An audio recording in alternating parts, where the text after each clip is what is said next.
Jika Anda mengklik video ini, maka Anda memiliki kesempatan istimewa belajar dari sekelompok ilmuwan tentang bagaimana pertanian di Amerika Serikat secara bertahap dan mampu mengurangi bahkan menghentikan penggunaan bahan sintetis dalam pertanian mereka. Bagaimana cara mereka bisa tetap mendapatkan hasil panen yang konsisten dengan modal yang lebih rendah dan laba bersih yang lebih tinggi.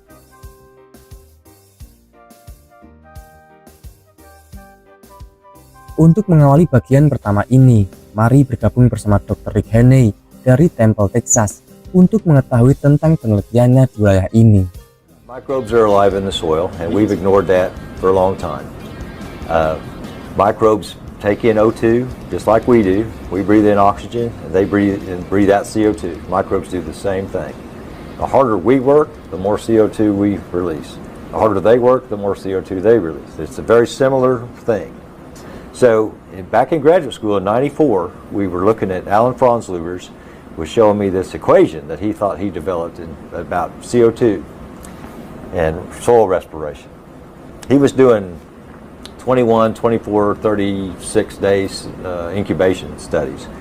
And he thought, using some algorithms, because Alan's way smart, that he said, he brought me in, I'll never forget it, because he brought me in there and he said, I think we can do this quicker than a 3-week incubation based on this algorithm I've developed. And so I said, I'll tell you what, I'll start measuring it. I'll start doing a 1-day CO2 and a 3-day CO2. Yep. And we'll see if what you think is right. Yes. And sure enough, it was. Then we started correlating 1-day CO2 with laboratory nitrogen mineralization in 3 or 4 weeks. And we saw these phenomenal relationships. Yes. And we were like, that can't be. Because we were shocked that you could take a soil and dry it and re-wet it, trap the CO2, and we kept seeing that these soils that had higher CO2 were more fertile soils, because these were soils we knew. Dalam pertanian modern ini, peran mikroorganisme sering disalahpahami, padahal peran mereka sangat penting guna menjamin tersedianya tanah yang sehat untuk budidaya pertanian. Untuk memahami hal ini, berikut ada penjelasan dari Dr. Christy Nichols dari Mandan, North Dakota. We have this idea that microorganisms are bad. In reality, most of the organisms in the soil are beneficial. Even nematodes? Most of the nematodes that are in the soil are not plant pathogenic. Most of the nematodes that are in the soil are actually very good at helping with especially nitrogen cycling, because they consume a lot of bacteria. And when they consume that bacteria, part of the waste they give off is higher in nitrogen. So it actually is an important role in the system. Yes. When you have these levels of diversity of organisms. So when an organism becomes bad, it becomes bad because its population is out of control. That diversity helps to keep populations in check. So in the soil, predator and prey relationships are very important. And every organism is either eating another organism or being eaten. There are types of fungi that actually they'll kill nematodes. And you have fungi that actually will kill microarthropods. So, even the smaller organisms are able to attack some of the larger organisms. And like I said, then that keeps the diversity in the populations in check, so that you don't get a population out of control and it doesn't become bad. Okay. So it's really important for us to try and work on that level of diversity. And a lot of the things that stimulate that level of diversity are the diversity in our crop rotations, or diversity above ground. There's a lot of research that shows that diversity above ground is sort of equated or even masked by diversity below ground. So that diversity above ground, what it does is it provides different foods for different organisms, because that organic matter, the materials that's inside the plant, have different carbon and nitrogen ratios. And because there's different carbon and nitrogen ratios, it's a different type of food. I sometimes talk about, if you do a single crop, a continuous crop, it's kind of like giving the soil the donut diet, because you're feeding it the same thing over and over and over and over again. And so the only organisms that are able to grow and repopulate are the same organisms that are feeding off of that. Yes, yes. Whereas when you have that diversity, there are different organisms that become players in the system. Ketika kita melakukan pengolahan tanah, ekosistem tanah akan terganggu secara masif. Dr. Ellen Kledivko melakukan perbandingan antara ekosistem alami dengan sistem olah tanah dan apa yang terjadi jika kita mengolah tanah. If you think about natural ecosystems, they don't have a tillage implement running through them once a year or a couple of times a year, but nutrients get recycled and trees grow or grasses grow, and what's recycling the nutrients are the organisms. And so part of what we're saying with a no-till system is that if you don't take an implement through there and you allow the system to kind of come back, that there will be organisms that will do that job for you. They do it differently, obviously, than a piece of metal would do it, but they can be very effective. And besides loosening the soil or making burrows, they do some of these other things like convert nutrients, recycle nutrients, have pathways where roots can grow, and then those pathways stay there. You don't, if you think about a tillage implement, any root channel from last year in the topsoil is going to be totally broken up by a tillage implement the next year. If you have a nightcrawler channel, or even if you have a redworm channel that's part of the redworm channel, it's there. Yes. And then the roots can follow that, and so you can have channel built upon channel built upon channel. And the nightcrawler channel, maybe a root, maybe a corn root, maybe a cover crop root will go down that, and then the next year another nightcrawler, and so on. So it builds upon itself. Will you explain to us why organic matter decomposes faster because of tillage? A tillage operation does a couple things. Number one is it opens up aggregates that were otherwise protected. So you're opening up more surfaces for the bacteria to decompose the organic material faster. That's probably the main reason. Sometimes people say, well, you're putting oxygen in the soil. It's not really so much that as by breaking up aggregates, you expose the organic matter in the soil to decomposition, whereas when it's in an aggregated state in the soil, some of that's protected, and the bacteria that decompose that organic matter can't get to it. So the tillage actually favors then, say, bacteria that would live in that environment. And that's maybe what causes the flush of carbon dioxide and nitrates into the soil as well, I guess. Oh yes, the flush of carbon dioxide is very much related to the tillage. The tillage operation. Right. Okay, yeah. Right. Sistem pertanian menginginkan intensitas air yang ideal. Di Amerika Serikat, para petani melakukan hal ini untuk mengatasi masalah air ini. Dr. Chris Horton dari NC State University akan menjelaskan bagaimana cover crop akan mempengaruhi dinamika air.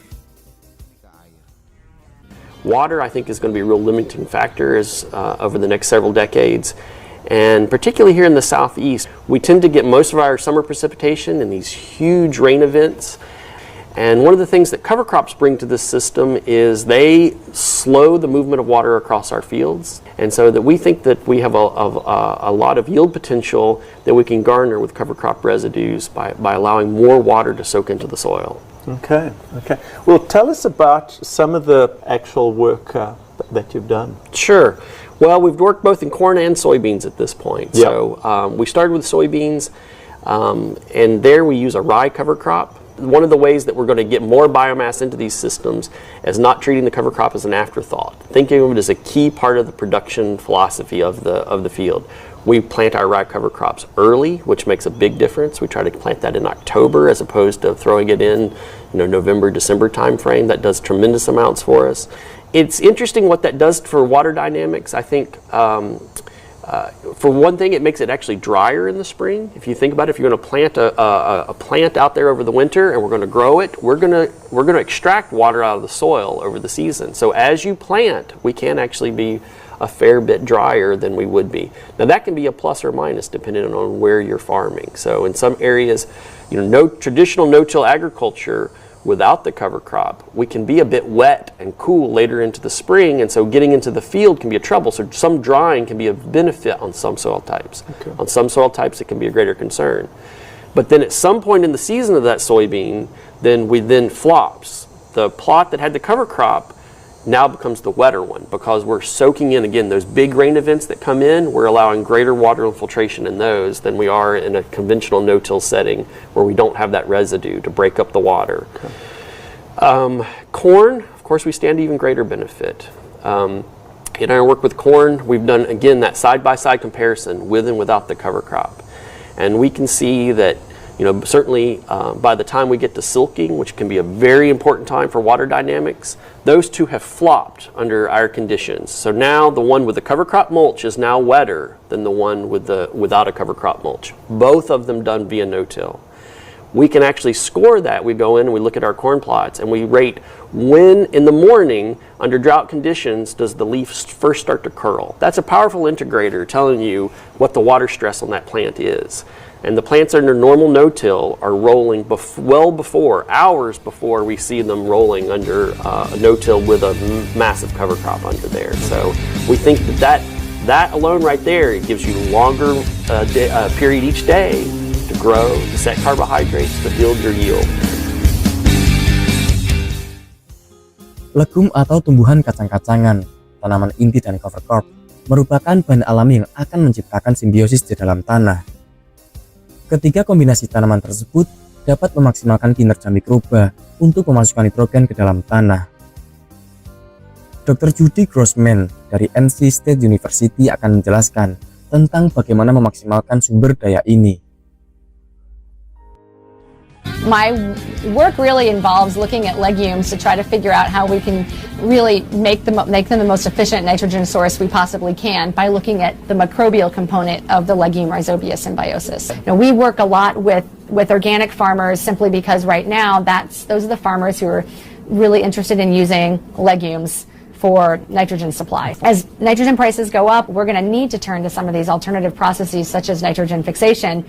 And when that happens, we need to be able to hit the ground running. We can't say, oh, okay, now we're going to start doing the research. We really want to get to know how, when you take a strain of bacteria, and you look at its DNA, how does it differ from other strains of bacteria? Okay. Because you can have some that are very high performers and they fix a lot of nitrogen, and you can have others that don't really do a heck of a lot for the plant.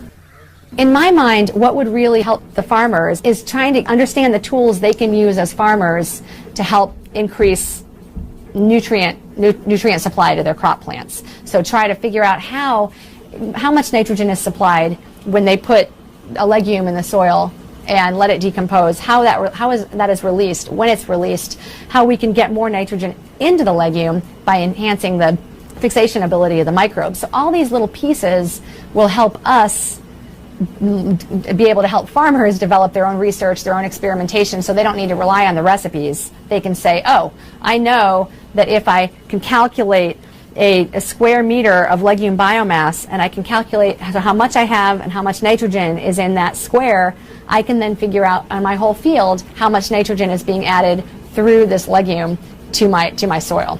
And so those are the kinds of things I really want to give to farmers in terms of having them understand how they can control their biological processes in their field on their own and not have to rely on recipes. Sebelum kita mengakhiri pembahasan kali ini, ada satu hal penting yang perlu kita renungkan bersama. Selama puluhan tahun, banyak petani di seluruh dunia diajarkan bahwa solusi utama untuk meningkatkan hasil panen adalah menambah input. Ketika tanaman kurang subur, tambahkan pupuk. Ketika muncul penyakit, tambahkan pestisida. Ketika tanah mulai keras, olah lebih dalam. Namun seiring berjalannya waktu, banyak lahan justru menjadi semakin bergantung pada input yang semakin mahal. Namun di sisi lain, para peneliti dan petani regeneratif di Amerika Serikat mulai melihat masalah dari sudut pandang yang berbeda.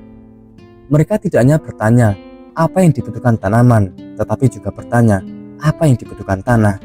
Karena pada akhirnya tanaman yang sehat lahir dari tanah yang sehat. Dari pembahasan hari ini, kita belajar bahwa cover crops bukan sekedar tanaman pengganggu yang memenuhi lahan kosong. Mereka adalah pelindung tanah, penghasil bahan organik, dan sumber makanan bagi mikroorganisme. Kita juga belajar bahwa legum bukan hanya tanaman penutup tanah biasa. Dengan bantuan bakteri penambat nitrogen, mereka mampu mengambil nitrogen yang melimpah di udara dan mengubahnya menjadi nutrisi yang dapat dimanfaatkan tanaman. Dan yang paling menakjubkan, kita melihat bagaimana dunia mikroba yang tidak terlihat oleh mata ternyata memegang peran besar dalam menentukan kesuburan tanah. Miliaran mikroorganisme bekerja setiap hari tanpa upah, tanpa istirahat, mengurai bahan organik, menyediakan unsur hara, memperbaiki struktur tanah, dan membantu tanaman menghadapi berbagai tekanan lingkungan. Alam sebenarnya telah menciptakan sistem pertanian yang luar biasa efisien. Tugas kita bukan melawan sistem tersebut, melainkan memahaminya dan bekerja bersama dengannya. Inilah pelajaran besar yang bisa kita ambil dari ilmu pertanian Amerika Serikat. Semakin kita memahami biologi tanah, semakin sedikit kita harus bergantung pada input yang mahal. Semakin hidup tanah kita, semakin kuat tanaman kita.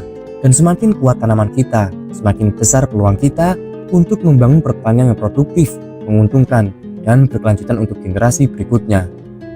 Jika Anda seorang petani, cobalah mulai mengamati tanah Anda dengan cara yang berbeda. Jangan hanya melihat tanaman yang tumbuh di atas permukaannya, tetapi pikirkan juga kehidupan yang bekerja di bawahnya.